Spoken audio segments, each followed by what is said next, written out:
यह बात लगभग 1 साल पुरानी है। हमारी रिश्तेदारी में किसी की डेथ हो गई थी। मेरे पति देव तो अपने काम में व्यस्त थे, तो इसलिए मुझे ही वहां पर जाना पड़ा।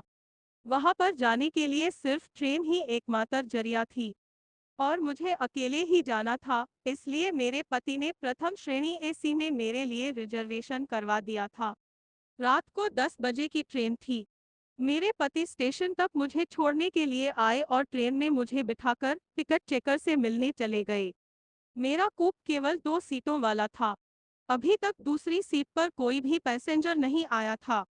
मैंने अपने सामान सेट किया और अपने पति का इंतजार करने लगी। मेरे पति थोड़ी ही देर में वापस आ गए। ब्लैक कोट में एक आदमी भी उनके साथ आया था। वो आदमी टिकट चेकर था। उसकी उम्र करीब 25 साल की थी, रंग गोरा और करीब 6 फीट लंबा हैंडसम नवयुवक लग रहा था। मेरे पति ने उससे मेरा परिचय करवाया। वह आदमी केवल देखने में ही हैंडसम नहीं था बल्कि बातचीत करने में भी शरीफ लग रहा था। उसने मुझसे कहा, मैडम आप चिंता मत कीजिए, मैं एसी कोच में हूँ।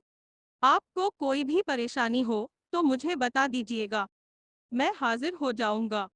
आपके साथ वाली बर्थ खाली है, अगर कोई पैसेंजर आया भी तो कोई महिला ही आएगी, इसलिए आप निश्चिंत होकर सो सकती है। उसकी बातों से मुझे और मेरे पति को भी तसल्ली हो गई।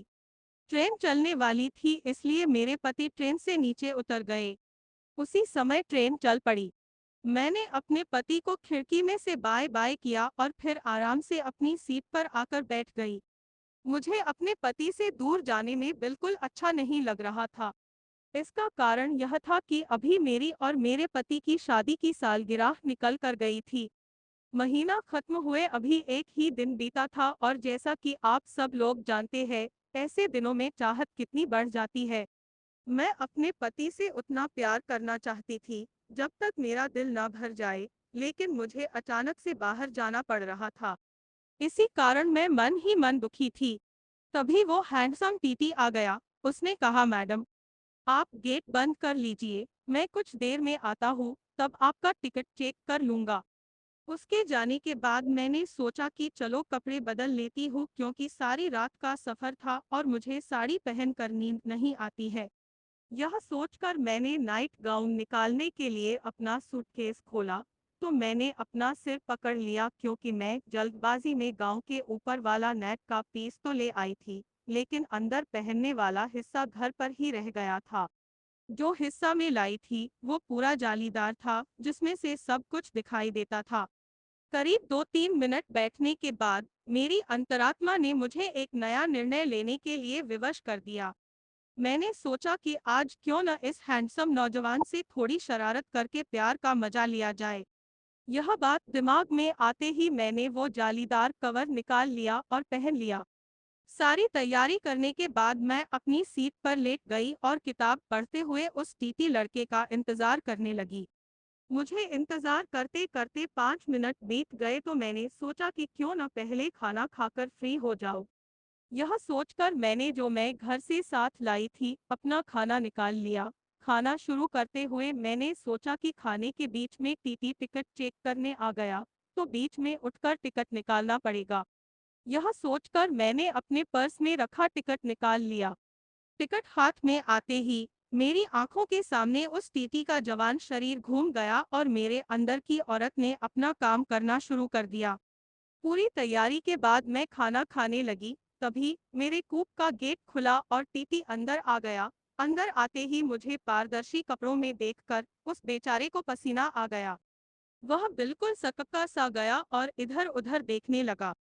मैंने उसका हौसला बढ़ाने के लिए उसकी तरफ मुस्कुरा कर देखा और कहा, आइए आइए टीटी साहब, बैठिए, खाना लेंगे आप। मेरी बात सुनते ही वह बोला, नहीं मैडम, आप खा लीजिए, मैं तो बस आपका टिकट करने आया था। कोई बात नहीं, मैं कुछ देर बाद आ जाऊंगा, आप आराम से अपना खाना खा लीजिए। मैंने उसे सामने वाली सीट पर बैठने का इशारा करते हुए कहा, नहीं नहीं, आप बैठो ना, मैं अभी आपको टिकट दिखाती हूँ। यह कहकर मैंने अपना खाने का डिब्बा नीचे रख दिया और टिकट ढूंढने का नाटक करने लगी। यह सब करते हुए मैं बार बार नीचे झुक रही थी ताकि वो मुझे जी भर के देख ले। ये सारी हरकतें करते हुए मैं ये इंतजार कर रही थी कि वो खुद मेरे बाईं तरफ में रखे हुए टिकट को देख ले, और हुआ भी ऐसा ही। उसने मेरे बाईं तरफ की ओर इशारा करते हुए कहा, मैडम लगता है आपने टिकट अपने लेफ्ट साइड में रख लिया है। मैंने अनजान बनते हुए अपने गले की तरफ देखा और हंसते हुए कहा, अरे कहाँ पर है यार। बोलते बोलते मैंने अपने खाना लगे हुए हाथों से उसको निकालने की नाकाम कोशिश की और इधर-उधर से उंगली डालकर टिकट पकड़ने की कोशिश करते हुए उसे अपने लेफ्ट के दर्शन करवाती रही। जब मेरी उंगली से टकराकर टिकट और अंदर घुस गया, तो मैंने मुस्कुराते हुए उससे कहा, सॉरी यार, अब तो आपको ही मेहनत करनी होगी।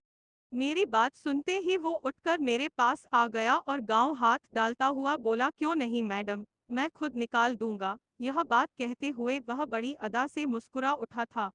उसने डरते डरते अंदर हाथ डाला और टिकट पकड़कर बाहर खींचने की कोशिश करने लगा।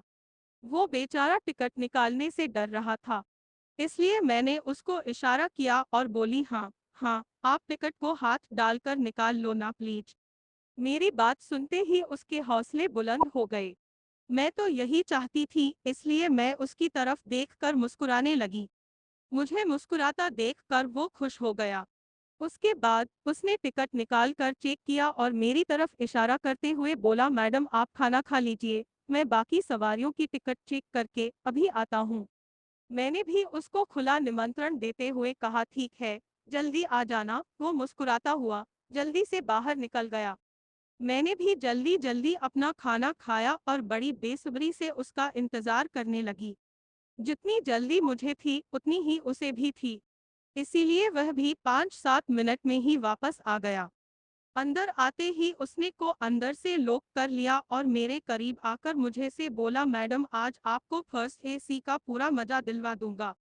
मैंने भी उसे हाँ में सर हिला दिया। करीब 2-3 मिनट के बाद वह अलग हुआ और लगभग गिड़गिड़ाते हुए बोला, मैडम एक प्रॉब्लम है। मैंने पूछा, क्यों, क्या हुआ?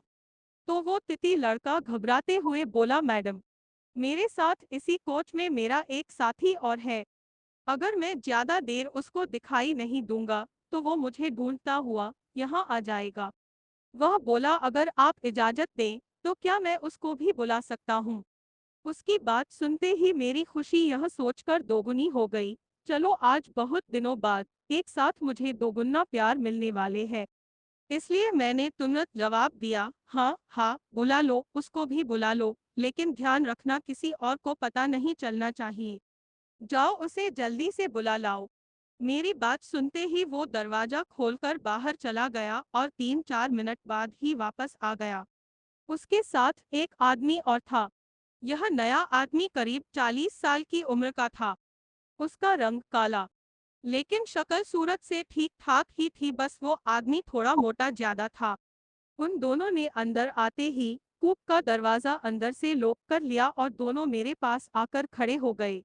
पहले वाले टीटी, जिसका नाम मुझे अभी तक पता नहीं था, उसने मुझे अपने साथी से मिलवाया। मैडम यह मेरा दोस्त कलुआ। मैंने खड़े होते हुए उससे हाथ मिलाया और पहले वाले टीटी से बोली, यह तो ठीक है, पर तुमने मुझे अभी तक अपना नाम तो बताया ही नहीं। मेरी बात पर मुस्कुराते हुए वह बोला, मैडम मुझे मस्ताना कहते हैं। वैसे आप मुझे मस्तू भी बुला सकती हो। मैंने उन दोनों से कहा, मस्तू तुम्हारा नाम तो अच्छा है, लेकिन यार तुम लोगों ने यह मैडम मैडम क्या लगा रखा है। मेरा नाम रोज मेरी है। वैसे तुम लोग मुझे किसी भी नाम से बुला सकते हो। हम तीनों का आपस में परिचय पूरा होने के बाद हम लोग थोड़ा खुल चुके थे, लेकिन वो दोनों मुझसे शर्मा रहे थे, इसलिए मुझे ही पहल करनी पड़ी और मैंने मस्तू को बड़े ही प्यार के साथ गले लगाया। तभी अचानक से दरवाजा खुला और 3 आदमी एक साथ अंदर आ गए। ट्रेन किसी बड़े स्टेशन पर रुकी हुई थी। उन लोगों के अचानक अंदर आने से मैं चौंक गई और जल्दी से अलग होकर अपने कपड़े उठाकर अपना बदन छुपाने की कोशिश करने लगी। उन 3 लोगों के अंदर आते ही कलुआ जोर से चहक कर बोला, आओ आओ बॉस, मैं आप लोगों का ही इंतजार कर रहा था। उसने जल्दी से कूप का दरवाजा अंदर से लॉक कर लिया और मेरी तरफ मुड़कर बोला, चिंता मत करो मैडम, ये लोग भी अपने दोस्त हैं। अभी तुम्हारी इच्छा बढ़ रही थी ना, इसलिए इन लोगों को बुलवाया है। तो चलो शुरू करते हैं। मुझे इस तरह से उन लोगों का अंदर आना अच्छा नहीं लगा। मैंने नाराज होते हुए कहा, तुम चुप रहो। क्या तुम लोगों ने मुझे बाजारू समझ रखा है? जो भी आएगा मैं उससे रोमांस कर लूंगी। तुम लोग अभी मेरे कूप से बाहर चले जाओ, नहीं तो मैं शोर मचा दूंगी। मेरे इस तरह नाराज होने से वो लोग डर गए और मुझे मनाते हुए कलुआ ने कहा, नहीं मैडम, ऐसी बात नहीं है।